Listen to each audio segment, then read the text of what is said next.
So if we want to build a system for becoming a student of knowledge and someone who's raised up on the day of judgment amongst the people of knowledge, then we have to keep three things in mind, right? And now can you regurgitate those three things to me, just so I know that I'm not talking to brick walls? Number one, love of sacrifice, and sacrifice three things specifically. Which ones were they? Time, wealth, and energy, right? Knowledge demands from their aspirant that they give up their time, their energy, and their wealth. What was number two? Excellent. And why are two important reasons why you need companionship? Pardon me? Motivation, number one, excellent. And number two, yes? Very good. Someone to hold you accountable. Yes. And the last one was the teacher or a mentor. And why? Why can't we just read books and like watch YouTube videos and be super scholarly? Yes. Somebody else. Why can't we just do that and just watch, like, take a scholar and listen to everything that he has on YouTube, and now you are that scholar, right? You can even pick up their accent. You know, if you listen to someone for over 150 hours, your voice box can imitate them if you try. Do you guys notice that? As kids, when you're listening, that's why, you know, this happens. It happened to you too. I guarantee you, sometimes you're on the phone and you pick up the phone and someone thinks, like some auntie, random auntie thinks it's your mom or it's your dad, isn't that? It's like because you sound just like them. Has that ever happened to you? Okay, it's because when you were a child and you saw your parents speak, your voice box doesn't know how to form itself. So it molded itself on the frequency that it heard most, which is your parents' frequency. Yes.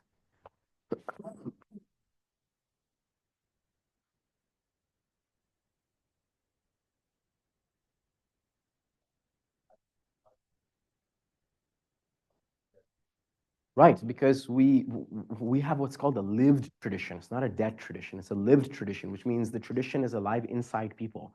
People carry it from heart to heart, right? That's why famously Imam Shafi'i was having some trouble. He had photographic memory, by the way, and he was having some trouble with memorization, ironically. And he says to his teacher, Waqi' bin Jarrah was a very famous muhaddith and faqih, and he says to his teacher that I'm having difficulties memorizing, right? سوء حفظي. He complained, right? شكوت إلى وكيع سوء حفظي and فأرشدني إلى ترك المعاصي. And so his teacher said, oh, you have a problem with your religious studies? You got to leave off sins. He didn't say you got to review your material properly, you know, get better friends, stop wasting time. He's like, just leave off sins. That's why we don't understand, by the way, our potentials, because a lot of us are being grappled and pulled due to our sins. And the moment we remove lying and backbiting and all the issues of haya that a lot of us are struggling with, all the issues of ego and envy and wrath and jealousy and gluttony and lust, all these things, they're grappling us to our lowest self. The moment we let go, we have no idea how powerful we are as spiritual beings, because a lot of us haven't experienced 100% spiritual states because of our sins. They keep depleting our spiritual states, right? So he said, فَأَرْشَدَنِي إِلَى تَرْكِ الْمَعَاصِي, right? He says, because إِنَّ الْعِلْمَ نُورًا, right? وَاللَّهُ لَا يَهْدِي لِعَصِي, because knowledge is a light and Allah doesn't guide those people who are sinful, right? So this is the first argument. The first argument is to make systems and not just have a pipe dream of becoming someone who's serious about knowledge, who wants to memorize the Quran, who wants to study the Arabic language. Everyone who comes and tells me I want to memorize the Arabic language, I'm like that. Yeah, okay. Yeah. So there's like probably half the ummah. It's like, I want to memorize the Quran. It's like maybe 60%, 40% of the ummah has the exact same goal. It means nothing, right? It means nothing.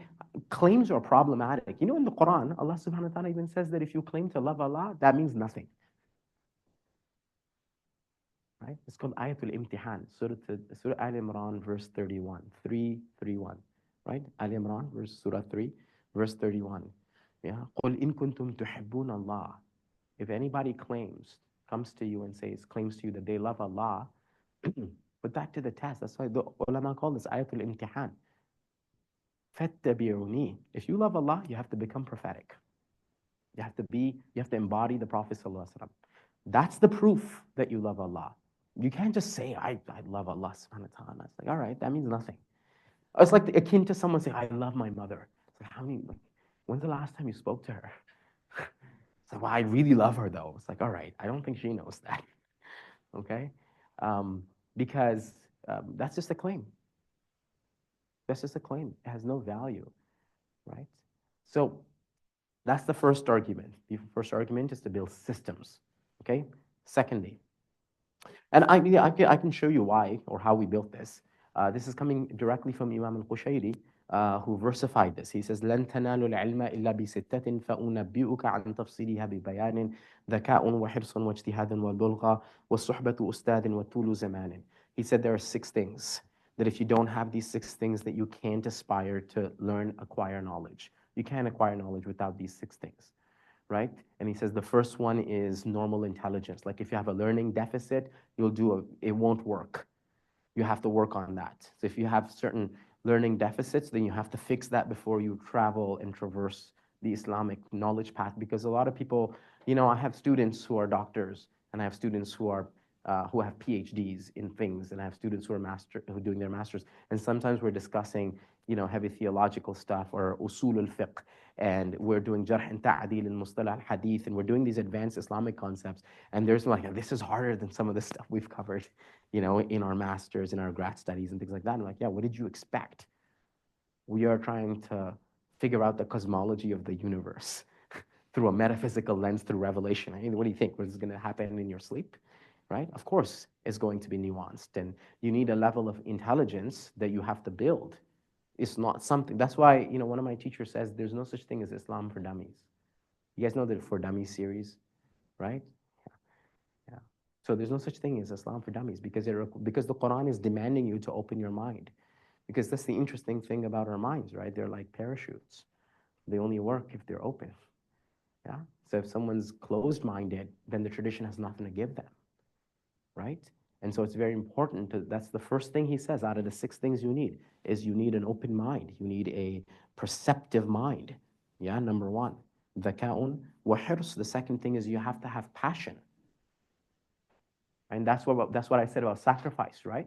Because if you don't have a sacrifice, if you are not willing to sacrifice, why can someone quit something when it gets hard? Right? Because they lack passion.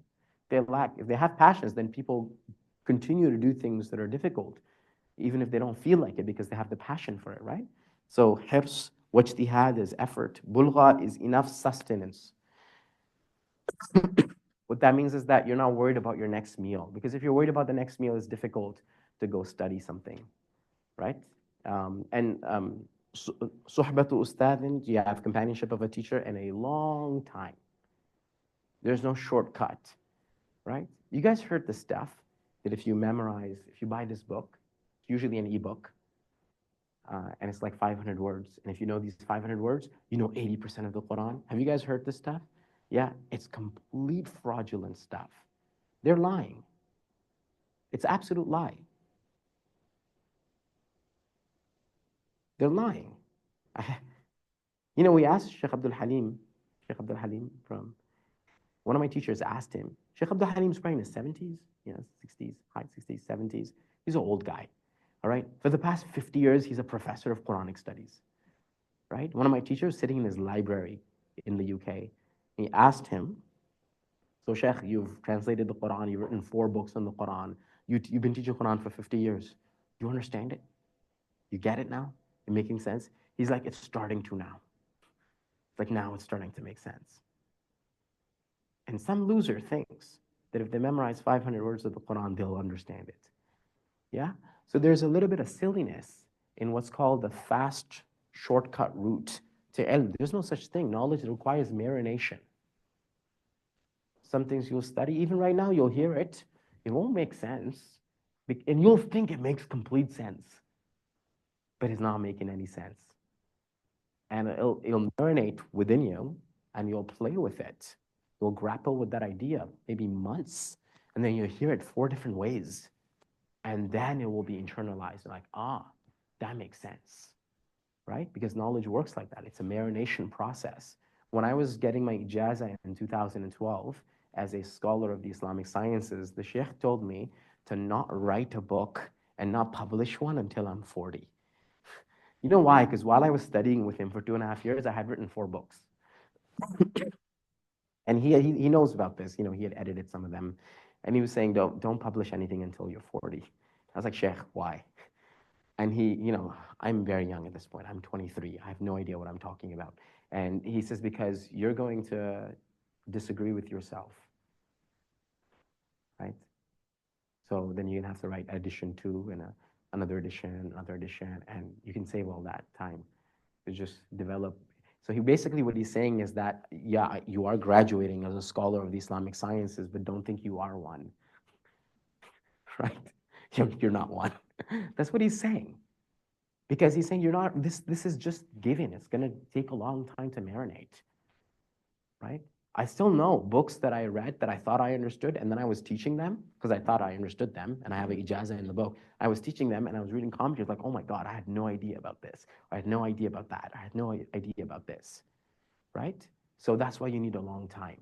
And the estimates differ. If you're doing it at a part-time level with a full-time company, it take at least a decade to start speaking on the tradition, right? Let me give you some examples of this. If you read a hadith, just giving you an example. The hadith says, the Prophet sallallahu, this is authentic hadith. It's in Muwatta Imam Malik. And because it's in Muwatta of Imam Malik and it's authentic, it means it's in Bukhari, Muslim, Abu Dawud, Tirmidhi, everyone. Because all of these guys have a sanad to Imam Malik. The entirety of the Muwatta Imam Malik, say few hadith, are in Bukhari, right? Through Bukhari's chain, right? Because Malik dies 179 Hijri. Bukhari dies 256 Hijri. So usually there's about 2 people between Bukhari and Malik that are his teachers that are transmitting this. But because the Muwatta was such an important book and Bukhari's teachers are so high people, in all authentic books of hadith, you will find the books of the hadith of Imam Malik. All right? What happens is that there's a hadith in there which basically sounds like this.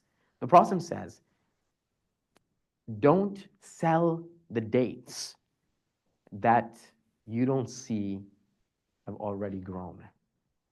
Right? So if you have a date orchard and you're someone who's going to sell dates, the Prophet is saying, you're not allowed to sell the dates before they bloom.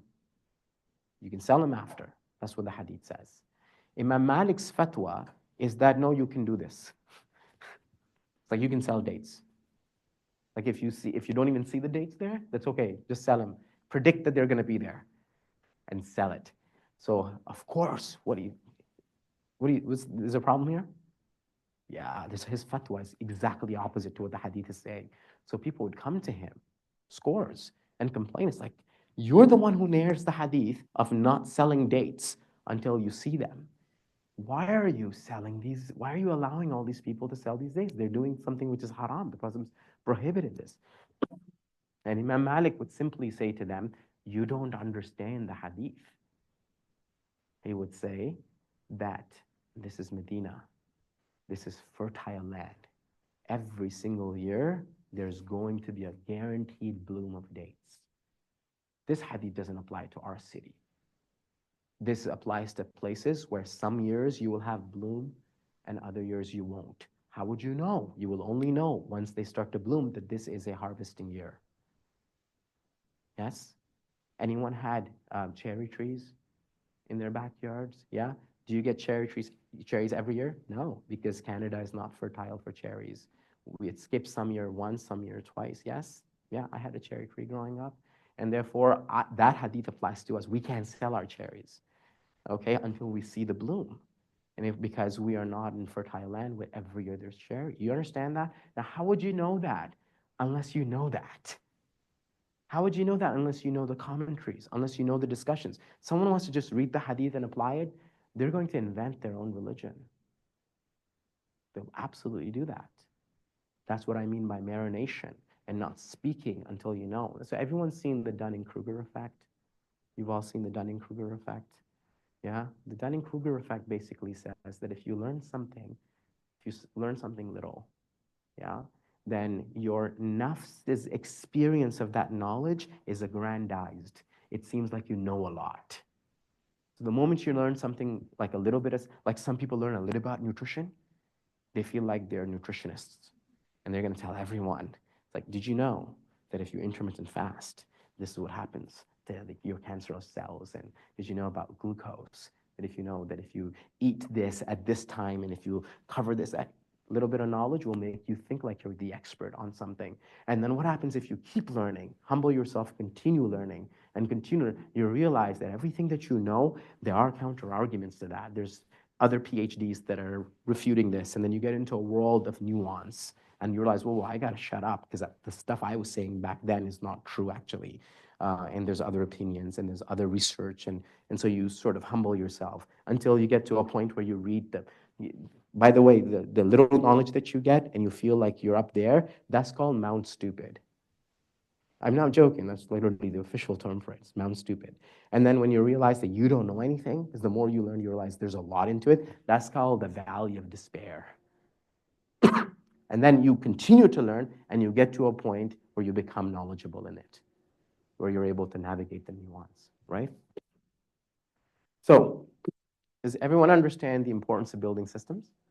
All right. Any questions on the first part of the presentation? I apologize for the cough. Question? Question? Ask a question so I can drink water. Yes, sir. Yeah, so ذكاء, so intelligence, وحرص, just passion, واجتهاد, which is sacrifice or effort, وبلغة, and that is sufficiency, like financial sufficiency. صحبة أستاذ, number 5, companionship of an instructor, and وطول زمان, number 6, elongated period of time or marination. Yes, ma'am. Sorry, your name? Majd, and that was Osama. Yes.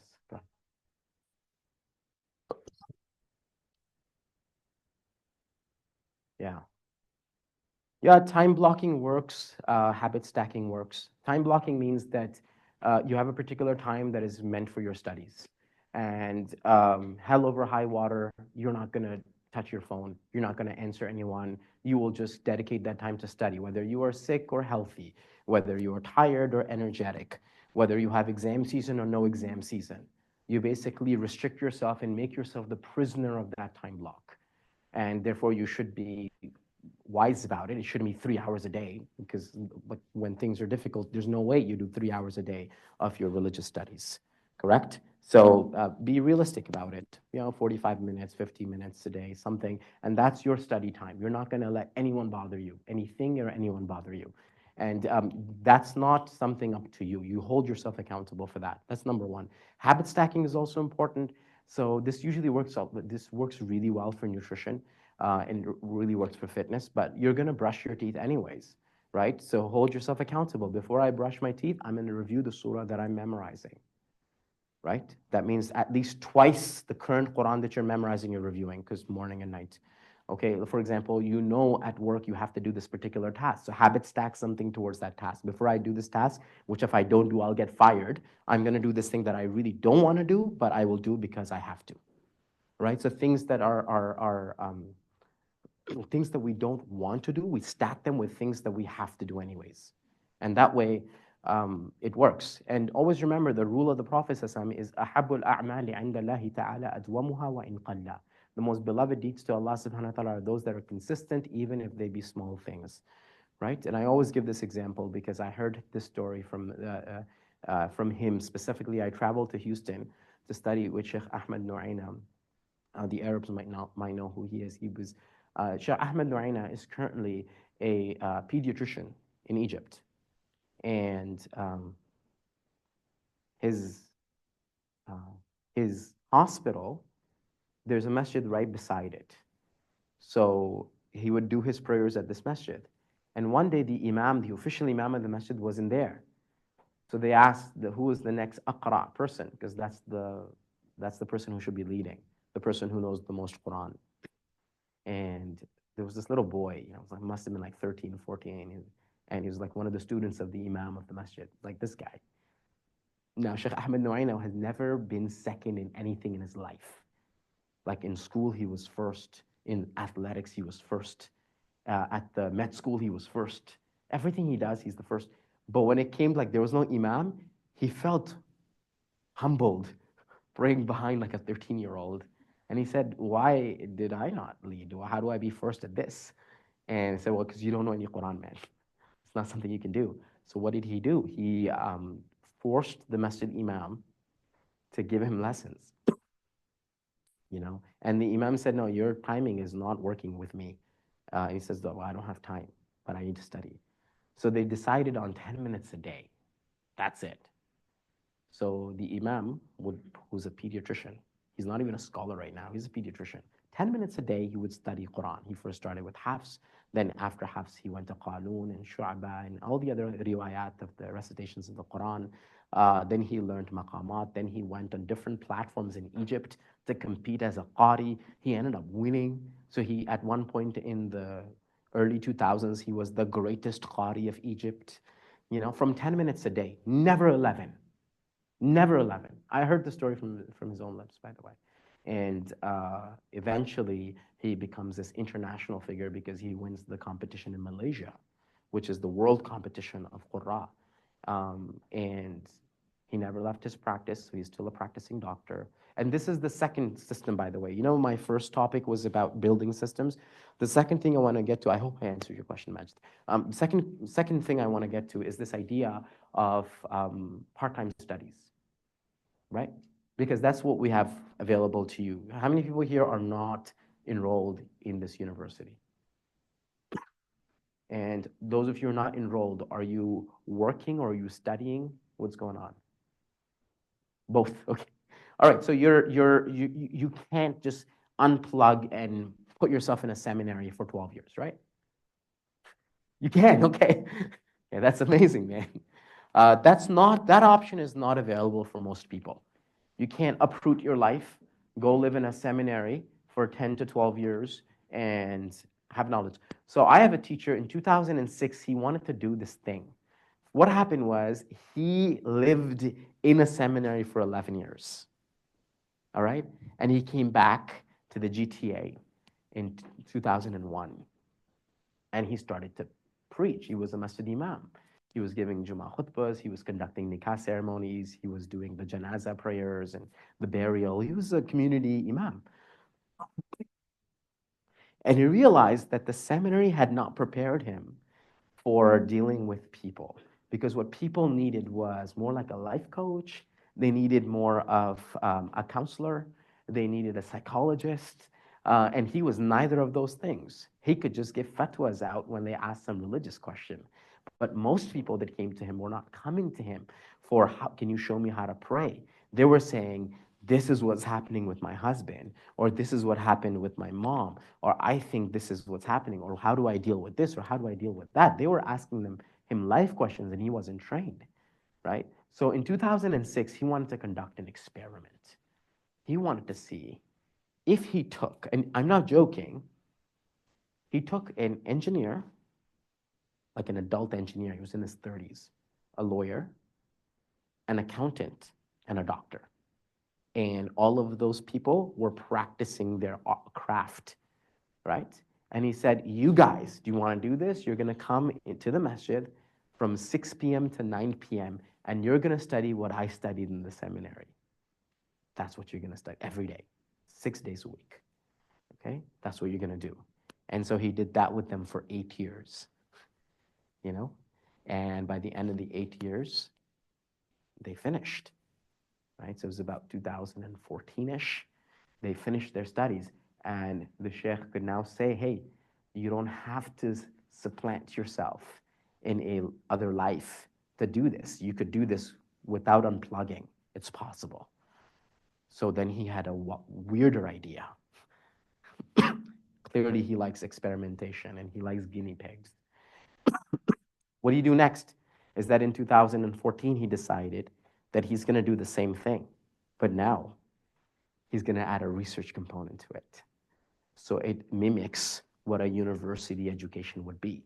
So students are no longer going to be preservationists, which is what a seminary does. The seminary prepares you to preserve the tradition. You memorize and internalize a past academic heritage. That's what a seminary does.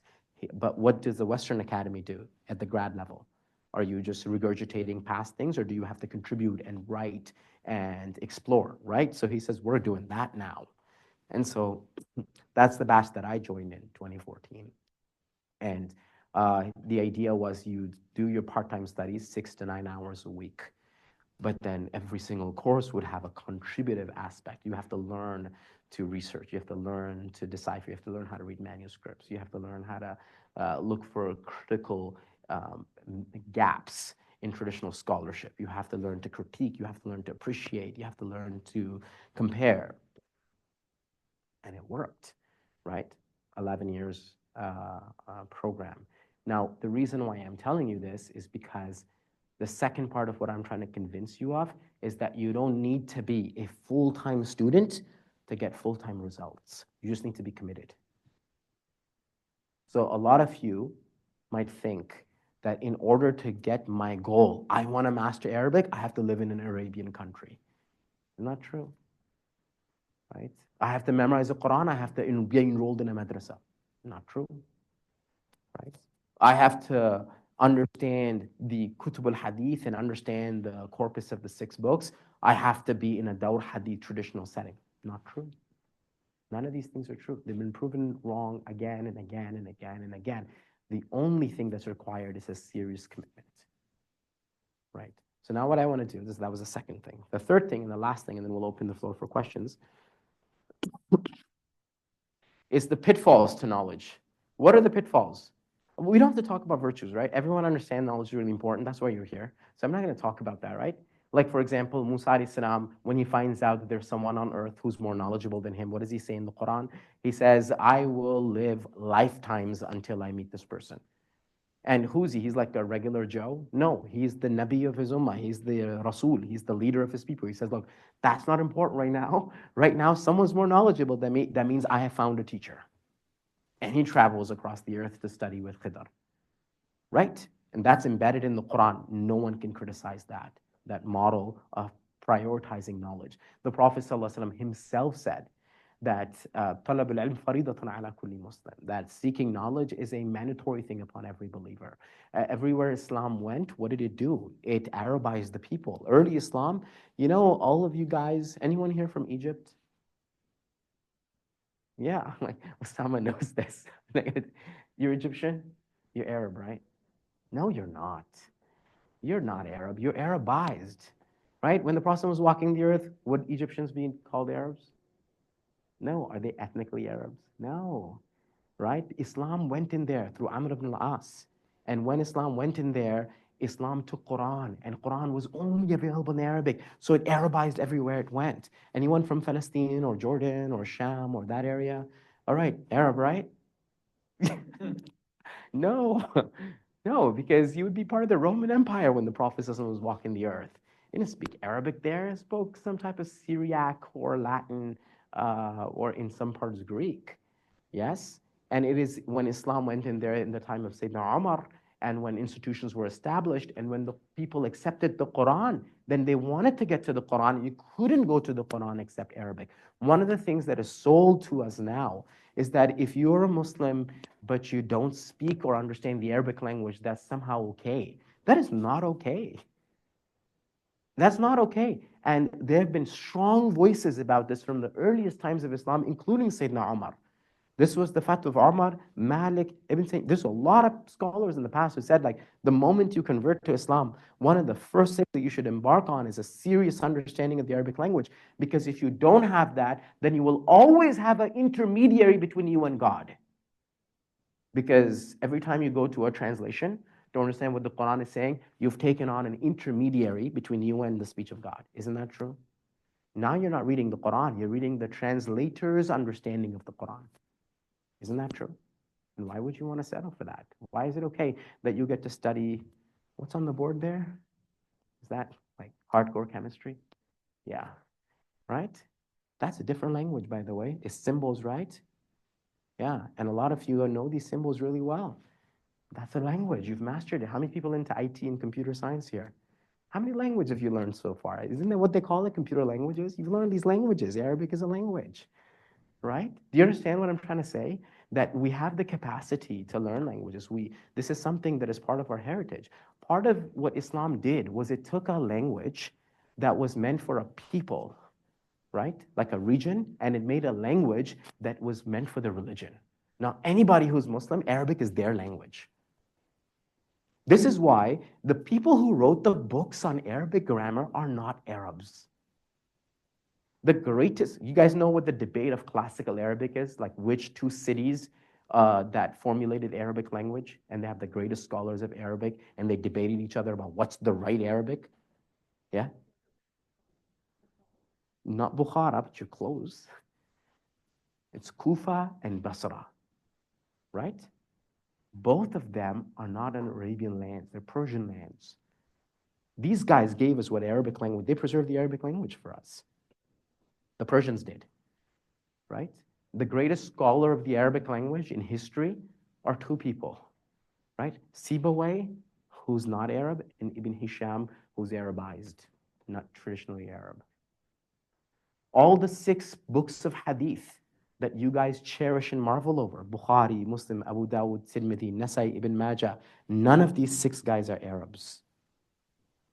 They're not Arabs, right? Which meant that the Quran and Arabic and Hadith and all these things were not meant for the Arabs. They were meant for kafatin linnas. The Prophet wasn't sent to the Arabs, he was sent for all of mankind. So all of you guys, now I'm speaking to people who are not Arabs,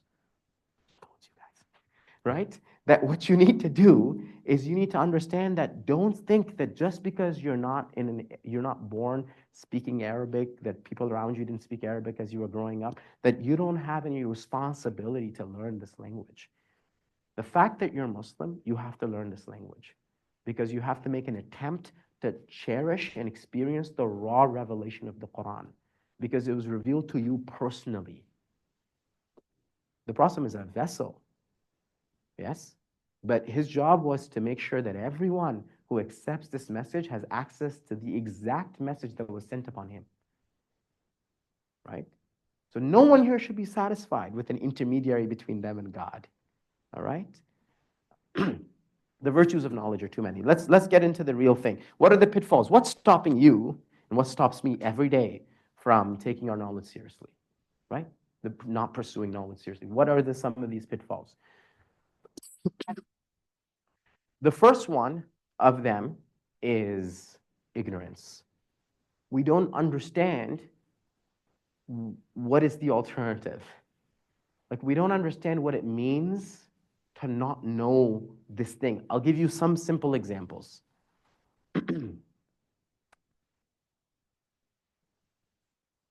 All of us are praying salah all the time. There are certain things in the salah that if you know, and I've been teaching this at all as MSA, so a lot of you already know this. But there are certain things about your prayer that if you know, they change your prayer immediately. Like the next prayer we'll pray, those of us who are going to be joining me for Asr, or those of you who are going to pray the Maghrib because you've already prayed Asr. The next prayer you're going to pray is going to be different, as long as you understand certain principles. Well, what's one principle? One principle is that, this is from Ghazali, said when you get up for salah and you do Allahu Akbar, right? The purpose of this is to make sure that you take all of your concerns, your humum, all of your things that you're grappling with, and you put them on the top of your hands and you push them away. So now you've entered a void where your dunya is no longer able to pull you. Yes? Okay. If you start every prayer off with that sentiment, yes, what happens to that prayer? That prayer, you're already starting off with khushu'. You're already starting off by saying to yourself that this is not a regular dunyawi action, this is a cosmic action, right? So I have to remove all the dunyawi aspects from it. Okay. Then when you stand in front, you know that you're standing in front of the creator of the heavens and the earth, right? So if you and I were to get lucky enough to get him, how many people have met the dean of your faculty? You have a private meeting with the dean of your faculty. Okay, the president of the university. All right, the Prime Minister of Canada, Doug Ford. Right. Would you think it will be easy to get this meeting or difficult? Like they'll just meet us and we're nobodies? This would be a difficult meeting to arrange, correct? Now, compare these guys, these creations, to the creator of the heavens and the earth. And when we come for prayer, the creator of the heavens and the earth has invited us to his abode to have a conversation with us. How do we know that? Because when we say Alhamdulillahi Rabbil Alameen, Allah responds back and says, Hamadani Abdi. So it's a conversation we're having with the creator of the heavens and the earth. So now then you stand and know that you're talking to the most important being of the universe. Is this going to be a regular prayer or is it going to be a very enhanced prayer? Okay, and then when you go into your ruku', when you're going into ruku', you are understanding that I'm putting my body in the weakest state possible, in the sense that I have no center of gravity right now, right? What that means is that if my knees are locked, if there's a little child that comes running in, a 4-year-old comes running in and hits me on my back, I'm gonna topple over. Of course I'm gonna topple over because I have no center of gravity. I put my physical body in the weakest physical state, and what do I say from my lips? Subhana Rabbiyal Azim. That, you know, transcendent is my master, the firm, the one who never experiences weakness. Al-Azim is the one who never experiences weakness. Then what differentiates me from other mammals, from other creatures? It's my intellect. Because other animals can run faster than me, they can see better than me. I can't compare with an eagle in sight. I can't compare with a mouse in hearing. I can't compare with a cheetah in speed and running, yes? So the human being is deficient physically to all other animals. But one thing that enhances us from everybody else is our prefrontal cortex, right? Our intellect, our large forebrain. And what do we do when we go into sajda? We put the thing that makes us special, we put it onto the ground. And when we put the thing to the lowest point of the ground, which is the earth, what do we say? Subhana Rabbiyal A'la, right? That all perfection and transcendence is to my master, who is the highest, experiences no lows when we put ourselves in the lowest place, right? And then when we sit down and when we do our salam, what did the Prophet say? When someone came to him for advice, he says, you know, pray your prayer, إِذَا قُمْتَ فِي صَلَاتِكَ فَصَلِّ صَلَاةً مُوَدِّعًا. Pray your prayer as if this is going to be your last prayer. Pray your farewell prayer, which means when I'm going to say, Assalamu alaikum wa rahmatullah, Assalamu alaikum wa rahmatullah, this second salam is to the angel of death. You truly believe that that second salam is to the angel of death. That's going to be my last breath I'll take. What is the quality of that prayer going to be? If that was your takbir, if that's what you meant, and that's what you meant, and that's what you meant, and that's what you meant. So when you don't, now, everyone should remember this. It's very easy to remember, right? You guys understand what should you perceive when you say Allahu Akbar? Because these are symbols. All of our rituals are symbols. All of them are. Like fasting is a symbol. You have to understand that. Fasting is a symbol. Allah doesn't need us to stay hungry. That's zero benefit for Allah. Allah's not, like you're really happy. He's like, all these guys are hungry because of me. This is not happening, right? This is not, none of this affects Allah. Why is He doing it? It's training for us. This is why it's good to be a slave to a being that you can't benefit. Because everything He's going to ask you to do is for you, versus being a slave to creation is a problem because creation has needs. So when creation has you enslaved, what are they going to do with you? Fulfill their needs. But Allah has no needs. So it's the perfect being to be enslaved to, because everything He will tell us to do would be for our benefit, not His benefit. So what is the symbolism of fasting? The symbolism of fasting is to not eat from sunrise, from dawn to sunset. The symbolism of fasting is to not drink, to not copulate, to praise Allah subhanahu wa ta'ala, to stay away from sins, all of this stuff, right? So we basically become angels, right? Because angels, do angels eat? No. Do they drink? No. Do they engage in sexual intimacy? No.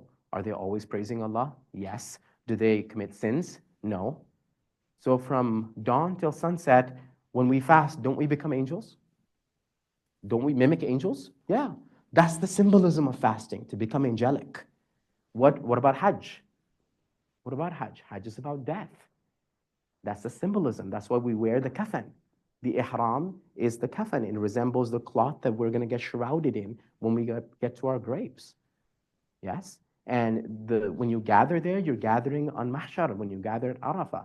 That's like on the day of judgment, Allah will gather humanity on that very plain, Arafah. That's the whole point, is to remember death. And at the end, we are telling Allah we're ready to sacrifice ourselves. But instead of putting the knife on our throats, we put it on the animal as a fidya. But we were ready, if Allah wanted, to sacrifice ourselves for him. That's what Ibrahim's task was, right? The thing he loved the most, which was Ismail, he was supposed to get rid of for the sake of Allah. So what does Hajj tell us? That we're ready to die. That's why when you leave for Hajj, you're supposed to tell everyone that, if I've done anything, forgive. Because the whole point was that if you don't come back, you should be good with that. So that's the symbolism of Hajj. It's death. And it's a death meditation. The whole Hajj is supposed to be a recollection of death. Now you tell me, if someone knows these things, doesn't it alter their experience of these rituals? Doesn't it change the way they pray, change the way they fast, change the way that they go for Hajj? Doesn't it? So the first issue that people have, that when they don't take their knowledge seriously, they don't know the alternative. They don't realize that if I actually don't know this stuff, it affects everything in my life. It makes everything mediocre. And the more I learn how to be more prophetic, then it enhances every aspect of my life, not just one, two. It just doesn't make me pray better. It enhances everything in my life. So that's number one. Number two is pride. Some people think they have istighna from ilm, they don't have to learn. It's not for them, it's for the scholar people. I'm not a scholar person, so I don't need it, right? Because what we've successfully done, right, is create a scholarly class and a non-scholarly class.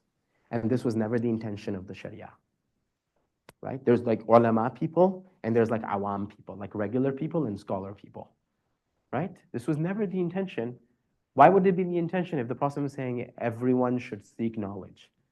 If the Quran is saying to everyone that the Quran came for them, if the Quran is saying to everyone, أَفَلَا يَتَدَبَّرُونَ الْقُرْآنَ, don't they think about the Quran? أَمْ عَلَى قُلُوبِهِمْ أَقْفَالُهَا, or are there locks upon their heart? Is the Quran saying that to like only the scholars or to everybody? Meaning everyone should be contemplating over the Quran, pondering over the Quran, thinking about its verses. Is only the ulama have to be like the Prophet ﷺ, or does everyone have to be like the Prophet ﷺ? Everybody, the Quran is not making a distinction. It's not saying, hey, only the scholars. If you love Allah, then be like the Prophet. No. Everyone who believes, if you love Allah, be like the Prophet ﷺ. So does the Quran distinguish between scholars and non-scholars? No. It says if you're a believer in Allah, you have to take your knowledge seriously. So that's the second trap that most people fall into, thinking it's not really for them. Yeah, this is not like some like soccer. It's not for me, right? I'm not really into it, right? Like someone told me, I do life coaching. So this one kid tells me, it's a high school kid, and he says, I don't know, Ustad, I'm just like not a morning person. Like this is me trying to help him get up for Fajr. And he's like, no, I've tried. I'm not a morning person, right? And I said, you're a human being, but dude. And Ghazali said that you can train dogs to do what you want, which means we could train you to be a morning person. We can train dogs to do what they want. We can train you. It's all good. Relax. Yeah. So people put labels upon themselves. I can't do this. Who told you that? God told you that? You got a revelation that you're not going to be good at this? That if you focus hard for 20, 30 years, you're not going to be someone? That if you stick with your teachers and you put in the work, that you're not going to have openings in futuhat and clarities in matters? That you're not going to understand things that are going to change drastically the way that people perceive reality and the perceived world? How do you know that? Everyone shortchanges themselves, right? So that's the second. The second is people feeling, I don't need to know this, right? The third is people, this is interesting, people think they already know. So this is pride, right? Say, I already know what I need to know. Like, I already know how to read the Quran. All right, brother, read the Quran. There's like 50 mistakes in there. I already know it. I learned it when I was 7. Really? My sheikh, Sheikh Jilal al-Bihwashi, when, when he was teaching me, he was maybe in his late 60s, might have been early 70s. This was like a decade ago. And at that time, and he's the retired ex chair of the Department of Quran at Azhar University, right? At that time, he was reciting to someone else too. He's been teaching Quran for 58 years at that point, and he had a Quran teacher. And like some kid is like, I studied Quran when I was 7, alhamdulillah. I had this big party when I finished, and that means I know, right? So it's this idea that you've done it already, right? Like, I already know how to pray. Really? Really? Maybe. There's a high possibility that you don't know how to pray, that you think you know how to pray, right? So that's the third. The third pitfall of knowledge is thinking you already have it, right? My teacher used to say, finger, yeah, the more we research and time goes on, we're finding more things about our finger, biologically speaking, yeah, at a cellular level even, right? So he used to always say the thing we know very little about. What about those things we don't know? Right? The things we already know, we don't know much about them, right? So that's the third pitfall. The fourth pitfall is distraction. This is very common. It's more common statistically in men than women. Women make better students of knowledge because of this. They're pulled in less directions. Guys end up being pulled in multiple directions. And the modern consumer market doesn't really help with this. But the idea is that we have to restrict ourselves from how many things you're doing in a day.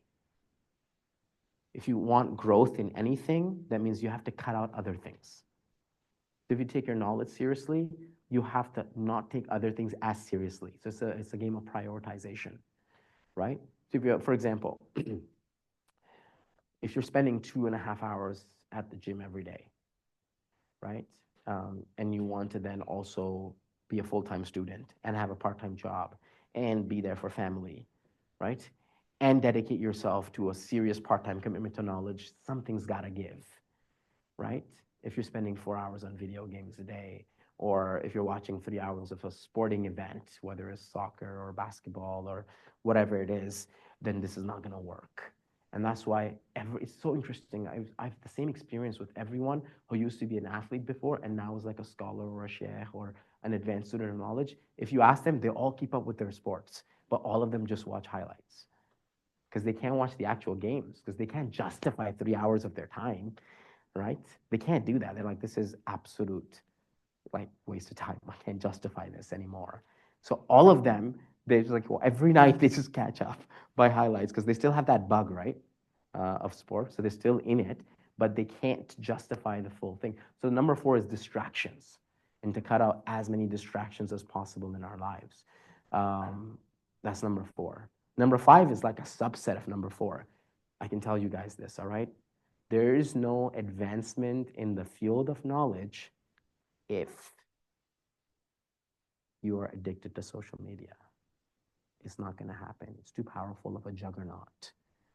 So the very simple thing you can do is convert your social media into productive media. I'm not telling you to cancel it, or close all your accounts, be a Luddite, sell your phone. Um, but you can change social media into productive media, which is go to your feed. If you can do this tonight, do it tonight, and remove anyone who gives you anything that is either lewd, useless, frivolous, futile, or not Islamic. Just get rid of it. Clean up your feed. Clean up the people you follow. Clean up the people that are influencing you.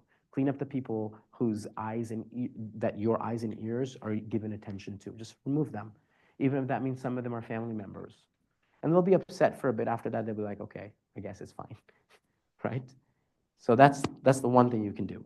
The second thing you do is that if you learn anything good on the productive media, because we're not going to call it social media. By the way, there's nothing social about social media, right? Isn't that ironic? That social media doesn't bring people together. It drives people away.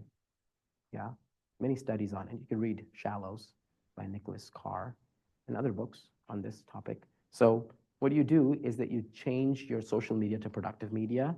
You clean up your feed to make sure everything that you view is productive. It is something that enhances your spiritual acumen. And then what you do is that you do fasting from social media. Just like you fast from food in Ramadan, and when you fast, you also need to fast from other things that are spiritual nourishment. Our eyes and ears is where you feed your spirit. Our mouth is where we feed our body. So we fast from eating things and drinking things. That's what's going through our mouth. We also need to fast from viewing things and seeing things. So there should be periods of time where we're cleansing ourselves, that we're not on productive media either, right? We fast from productive media. Whether you want to do that every Friday, Saturday, Sunday, whether you want to do that Monday, Tuesday, Wednesday, Thursday, whether you want to do that Monday, Thursday, that's up to you. Whatever works for you. The third thing is to make sure that your productive media is something that is actionable. You're not just collecting amazing quotes, right? Like there's a folder in your phone where you put all these beautiful quotes, right? Every time you see something good, like, bookmark, save, bookmark, save. And if I asked you right now, everyone take a piece of paper out and write all the stuff you've bookmarked from January 1st of this year. How many things are going to be on that piece of paper? 0 or 1 or 2?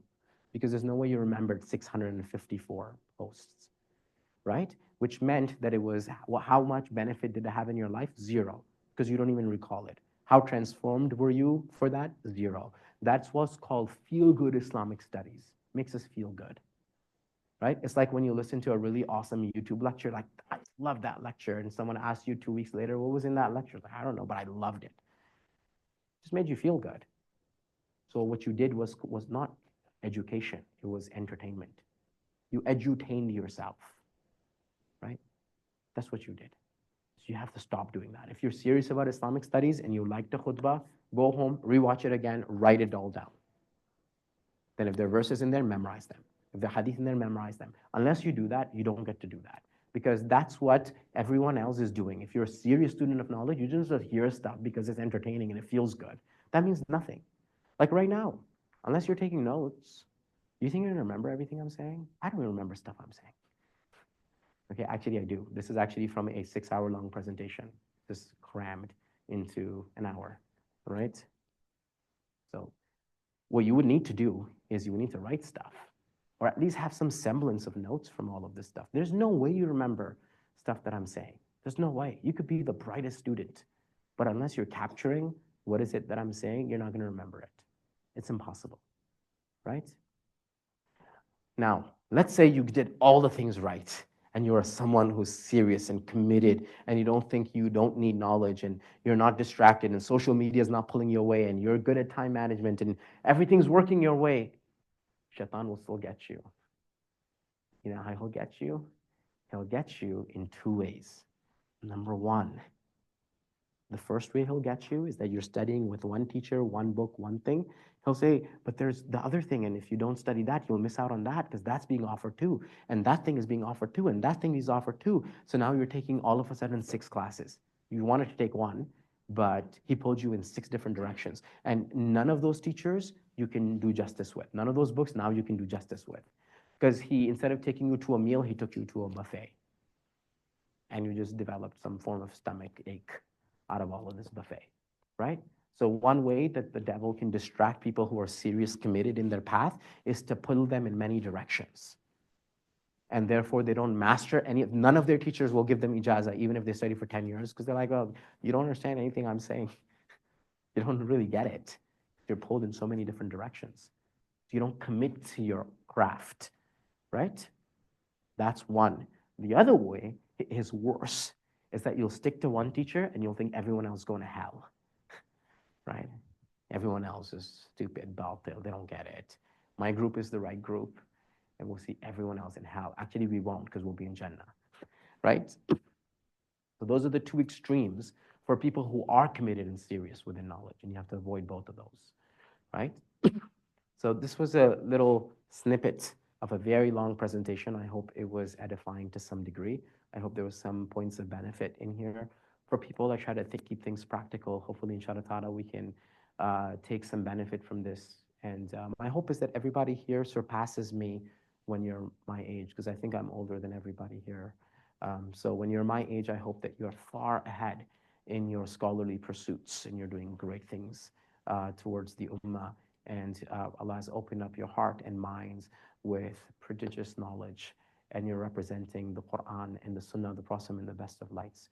اللهم ألف بين قلوبنا وأصلح ذات بيننا واهدنا سبل السلام ونجنا من الظلمات إلى النور وجنبنا الفواحش ما ظهر منها وما بطن وبارك لنا في أسماعنا وأبصارنا وقلوبنا وأزواجنا وذرياتنا وتب علينا إنك أنت التواب الرحيم. اللهم اغفر للمسلمين والمسلمات والمؤمنين والمؤمنات الأحياء منهم والأموات إنك سميع المجيب الدعوات. سبحانك اللهم بحمدك نشهد أن لا إله إلا أنت نستغفرك ونتوب إليك. So I'm going to hang out for the next 15 minutes before my asr gets into the danger time, right? So if you have any questions, whether it's related to class or not, please feel free to ask. Then come back. Is that fine with everybody? Can you guys wait for like 5 minutes? Yeah.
have any, so you can just look through here. Inshallah.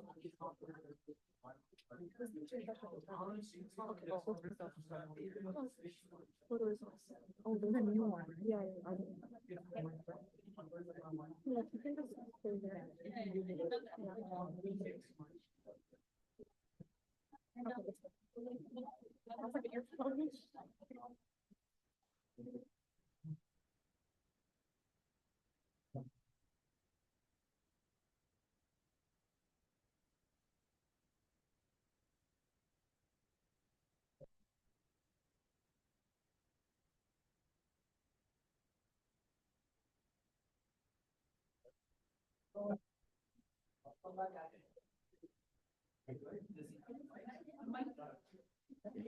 Is the audience just this audience, or is the audience online as well? So these questions are from these guys or online? Okay. Okay. All right. Assalamu alaikum wa rahmatullahi wa barakatuh. Can I please ask everyone to take their seats? So, so inshallah ta'ala, if you would like to send in your questions to this portal, you can do so, or you can just raise your hands. It's all good. We'll take one question, I guess, from the floor, and then one question here, so that way there's a little bit of balance, right? So yeah, it's your name? Mahi, what's up?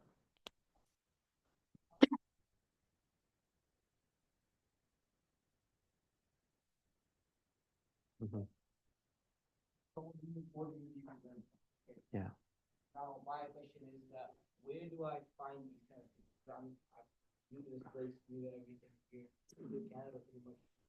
Yeah. Yeah, so ignore me, but there's the MSA brings in a lot of qualified people to the campus, right? So anybody, this is primarily one of the most important jobs of the MSA, is that if there are seekers and aspirants in the university that want to connect with ilm, that they become your liaison. They will actually take you to the people that they've already sifted. They know who's traditionally trained, they know who's knowledgeable, and they'll connect you to them. All you need to do is just, like you're here today, so some of the MSA people, raise your hand. All the MSA people. Okay, there you go. See, like all these guys, ask any one of them. They'll send you to the educational team, I guess. And the educational team. What are you guys laughing? Right?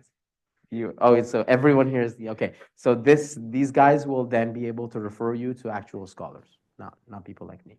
Okay, because they know some of those guys. All right, let's do a question from here. How do you protect yourself from pride? Great question. The Quran does a very good job of this. So reading the Quran often will do that, because the Quran will say things like, uh, human being is from a clot of semen. Yeah, it'll say very straight up what our origins are, right? Sayyidina Ali has said that, isn't it interesting that a human being uh, is a creature that is born out of seminal fluid, that their entire life that they're alive, they carry their own feces and urine, and when they die, worms eat them. Yet, when they're alive in the little time that they're on earth, they think that they're somebody. Yes? So it's very important to understand holistically who we are. Yeah? And so that's the first thing. The first thing is perception. The second thing to develop humility is to be in the presence of greatness. The more you are in the presence of people who are truly great, the more you'll realize that you're so far away from that, and it'll keep you humble, right? So if you're the smartest person in any room, you're in the wrong room, right? If you're the strongest person in any room, you're in the wrong room, right? If you're the most at anything, if you're an artist and if you're the best artist in a room, you're in the wrong room, because everyone here is going to feed your ego. But be around people who have mastered that thing, and then it'll keep you humble, because you'll realize that you have a lot more ways to go. Okay, that's the second. The third thing is to do acts by which you can prove to your own nafs that you are nobody, right? Which means that if you ever feel in your heart that you are better than someone, then there are certain things you can use. Tell yourself, if you ever see someone who's, let's say, more knowledgeable than you, then say, well, how can I be better than this person? This person knows more. That means they act more. That means they're closer to God. If you meet someone who's less knowledgeable than you, then tell yourself, how can I be better than this person? This person knows less than me, which means their accountability on the day of judgment is going to be less. If you see someone who's younger than you, then say to yourself, how can I be better than this person? This person has less years to sin. If you see someone who is older than you, then say to yourself, how can I compete with this person? This person has more years of worship over me. In any scenario, deem the other person superior and you'll always be humble. We will never disrespect or denigrate or take someone as inferior if we truly believe that they're better than us. So find ways and lenses by which we view the next person to be aggrandized in our eyes, right? So those tips should hopefully help. Any floor questions? We'll do one. If none, then I'm going to go back here. Where would you recommend to start, especially in terms of aqidah? Yeah, it's a good question. So make a distinction between aqidah and iman, right? Make a distinction between aqidah and iman. The vast majority of the Muslim ummah, let me give you an example of some grandmother figure who lives in some village in some Muslim country, right? She's never been to school, correct? Yeah, everyone can picture such a lady, right? All right. She never misses her prayers. It's been 40 years since she's missed a prayer, right? She wakes up at tahajjud almost most nights. And when she actually prays, she cries and she's connected to Allah subhanahu wa ta'ala, right? Tell me something. Does this lady have a lot of knowledge of aqidah or does she have a lot of iman? Iman. What's more precious, iman or aqidah? Iman. What does aqidah do? Safeguards iman. See what's the job of the aqidah is? Learning to safeguard iman. But when you don't have iman, what are you safeguarding? Isn't that interesting? So how do you develop iman is a more apt question. How do you develop iman? Right? Iman is developed through three things. First of them, through rituals and developing khushu' in rituals. So being consistent in your worship, right? Is developed secondly through review and tadabbur of the Quran, right? The more you read the Quran reflectively, pondering over its meanings, the more iman is going to grow. Why? Because the Quran says so explicitly, right? Izdadu iman, right? When you hear the verses of the Quran, contemplate it, it increases your iman. Number two, and the third thing that grows iman, does anyone know? The third thing that grows iman is sincere concern and service to humanity. If you do that, you develop iman. How do we know that? The Prophet ﷺ said, لا تدخلوا الجنة حتى تؤمنوا. You don't enter Jannah unless you believe. ولا تؤمنوا حتى تحابوا. Authentic hadith. And you don't truly believe until you love one another. And then he says, أفلا أدلكم على شيء إذا فعلتموه تحاببتم. Should I tell you about something that if you were to engage in it, you would actually fall in love with each other? The Sahaba said, of course, tell us. And he said, أفشوا السلام بينكم. Spread peace amongst yourself. Yeah, make sure that the person in front of you is safe from your bad mouth and from your hands and from your insults and from your personal attacks on them. Make sure everyone around you is safeguarded. And if you do that, the Prophet said in another riwayah, also authentic, he said, Iman has many branches. The highest one of them is like La ilaha illallah. But the lowest branch of Iman is when you take something that is on the path, someone can trip on, fall, and remove it from their path. That's also iman. So how do you grow iman? By serving other people.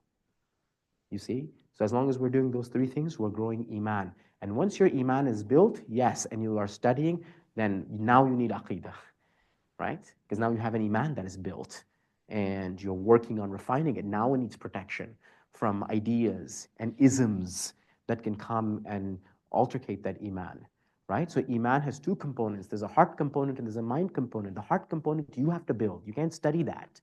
You have to do that through your rituals. You have to do that through your actions. You have to do that through your service. That's iman. And that's what's valuable on the scales on the day of judgment. Aqidah is the shield that stops your iman from being corrupted or stolen. And so that's a later thing, and that you find teachers with, and then you study mutun one by one with your teachers, and you get formidable at it, and to the point where you understand these arguments really well. Any other questions here? Can we go back to one of these?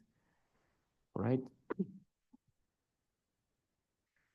How do you keep motivated even when you fall at consistency or being consistent? Yeah, because we fall all the time. That's fine. That's not a problem. Failure is never a problem. Can you imagine if a child who's a 1 year old who's just learning how to walk fell like the 56th time and said, well, white flag now, I'm not doing this. It's not for me. Can you imagine? Like this child would never walk again. Their muscles would atrophy, right? Do we have any adults who have functional legs but they don't walk because they gave up on the 56th time they fell?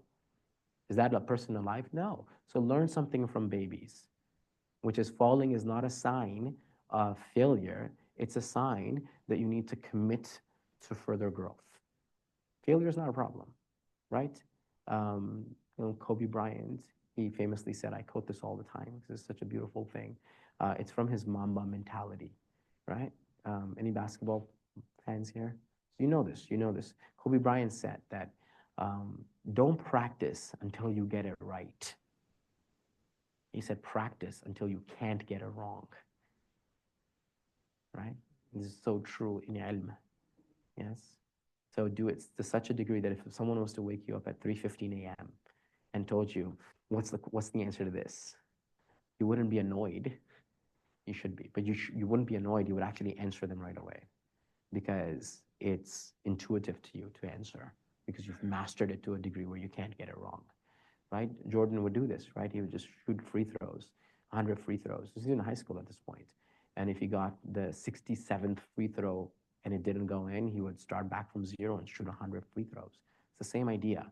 So failure is not a problem. Actually, failure is a feature. You want to fail. Because if you don't fail, then it gives you the odd understanding that you're great, which obviously you're not, because none of us are. Only God is great. Yeah? Any other questions here? Okay. What's the first approach someone with zero prior knowledge of Arabic should do to maximize his or her understanding of the Quran? Any books, videos, or courses that you can help with?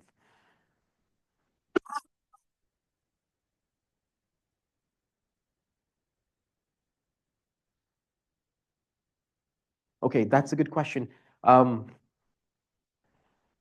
yeah, it's good to get a physical teacher. If you have a physical teacher, there's nothing that replaces it. If you're in a position where you can't get a physical teacher, it depends on your himma, like your aspiration level. If your aspiration level is really high, can you learn things from books? Yeah. Can you learn things from here and there? Yes. Can you get started with sort of these supplements until you get the real teacher? Yeah, you can do some of these things. Do I have anything that I can recommend? Um, yeah, if you're listening to the Quran, then Husari, Minshawi, these guys. If you want a translation, then Sheikh Abdul Halim's translation from Oxford University Press is by far the most um, apt English translation. In my view, I've done a lot of translation projects and comparative projects. Anything from the Ibn Ashur Center for Quranic Studies, if they publish anything out, that stuff is gold. Um, so yeah, there's a lot of resources. For Arabic, there is a really good book that I'm part of. It's not going to be out until 2027 though. Okay, but I'm sure there's a lot of really good Arabic curriculums out there. But you guys, pause for a second. Freeze. Good. The greatest university or madrasa in the world. Not even close. I'm joking. It's Waterloo, obviously. I'm joking. It was called Darul Arqam, right? It produced people who conquered the world. Abu Bakr, Omar, Uthman, that's where they studied. Yeah? What resources did they have? It was a mud house. No curriculum, no projector screens, no tables. The only resource they had was the Prophet was their teacher. And the other resource they had were the human resources. The students were willing to learn to a degree that they would transform themselves, right? That's the greatest resource you can have. A teacher willing to teach and students willing to learn, right? You don't need the greatest sheikh. I have a teacher, he always says this. He says, you don't need the greatest sheikh because that sheikh might not be great for you. And why do you think you deserve the greatest sheikh alive? Are you're that arrogant that you think the greatest sheikh today should be my sheikh? No. Wouldn't the greatest sheikh have great students, not you? Yeah. And so what you need is the teacher who's willing to sacrifice his time, energy, effort for you. That's your great sheikh. And find them locally. They're everywhere. And if you can't find them, you haven't asked Allah yet. Guaranteed. Right? I have so many students. This is like the age-old story, right? Just 2 days ago, there's a sister who called me. She was full in tears after one of my lessons. And she said that for 6 years, I was looking for a teacher, and I did this course and that course, and I understood this, and I understood that, and I got this certificate and that. And then last year, I started studying with you, and I've had openings in my religion that I've never had before. And I said, did you ask Allah to get, have openings in ilm and get a teacher? She said, yeah. I was lost for 3 months. I didn't know which sect was right. I didn't know which books to study. I didn't know which courses were there. This guy was saying this. That guy was contradicting him. They made a refutation video about that guy. And like, what's going on, right? The zoo out there, right? And so this is very common, right? So ask Allah subhanahu wa ta'ala to help you find a teacher, and Allah will do that. Okay, next question is, what was the name of the Imam you mentioned with the 6 things? Imam al-Qushayri. Yeah, Imam al-Qushayri. Yeah, okay. So some people think it's Imam al-Shafi'i. It's wrongly attributed to Imam al-Shafi'i, right? Shafi'i died, Shafi'i dies 204 Hijri. Qushayri is much later. We don't have any evidence of this poetic limerick going back to Shafi'i's time. No evidence. People just say that. Many things in Islamic studies, people just say, oh, this great scholar said it. All right? As a student of knowledge, you have to figure out, where did he say it? Is there a book? Is there a reference? And in my research, I could not trace this back to Imam al-Shafi, although it is in one of the books of Imam al-Qushayri. The 6 things are intelligence and passion and sacrifice and sufficiency, financial sufficiency, a long time, and companionship of a teacher. How to deal with family members who aren't pursuing knowledge, who don't understand why so much time and sacrifice needs to be given. How to balance the two, especially as a woman. You have to win their hearts. That's the only solution with family, right? Remember, you love your family. Yes? The Prophet ﷺ was to melt the hearts of those people who hated him. Yes? Every single leader of Quraysh on the day of Uhud. So Abu Sufyan, Khalid ibn Walid, Amr ibn al-As, Ikram ibn Abi Jahl, all these guys were the staunch enemies of the Prophet at Uhud. Every single one of them, their hearts melted towards Islam eventually. So learn this sunnah of melting people's hearts. And this works with family as well. Show them that because of this knowledge, you are the best daughter that there could possibly be. You're the best wife there possibly could be. You're the best sister there could possibly be. And once they can see the value because of your transformation, they will push you more into this, because everything about your life is affecting them as well, right? So don't ever compete with family or have this negative view of them. They have their concerns, and their concerns are legitimate. It's also stemming from their wisdom, right? And we don't have the right to negate their wisdom. We can disagree with them, but we have to melt their hearts. And if you do that, then it's very easy to get your way in terms of what you want to pursue. They actually become allies and cheerleaders for you when you want to pursue things that are not a quote unquote conventional or orthodox. Okay, so I hope that helps. And that was the last question here, and that's also 7 p.m. here. All right, so we'll stop here, inshallah ta'ala. Jazakumullah khairan for your time and for listening to me. Anything good that I have said is from Allah subhanahu wa ta'ala. If there were mistakes in my speech, it was because of my own shortcomings. سبحانك اللهم بحمدك نشهد أن لا إله إلا أنت نستغفرك ونتوب إليك. السلام عليكم ورحمة الله وبركاته.